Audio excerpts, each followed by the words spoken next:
Бәріне сәлем. Бүгін мен сіздерге осы изотоник деген сусынды дайындаймын.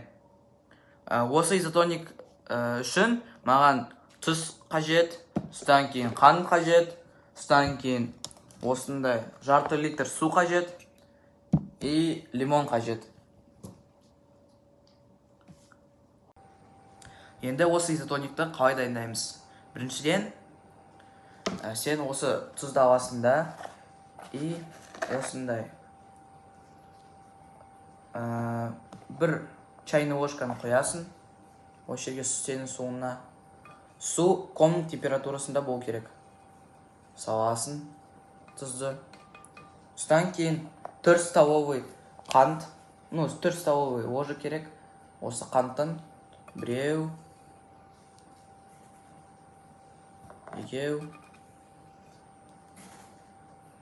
үшеу, төртеу. Осы лимонды қосқаннан кейін осының крышканы жабасың. Крышканы жабып, оны араласасың.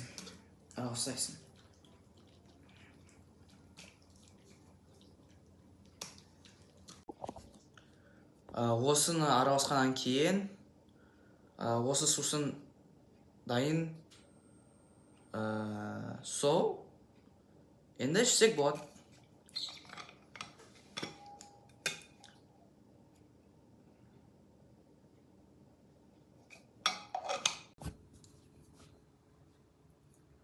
Осы изотоник бізге не үшін қажет? Осы изотоник әсіресе спортсмендерге өте қажеті болып саналады. Өте көп танымал спортсмендер осы изотоникті ішеді. Изотоник дегеніміз, мысалы, сен спортпен айналыссаң, қатты жаттығуларды істесең, сен ағзадан әртүрлі микроэлементтер шығады. Өте көп әртүрлі микроэлементтер шығып, осы изотоник оларды қалпына келтіруге өте сондай көмектесетін сусын болып саналады.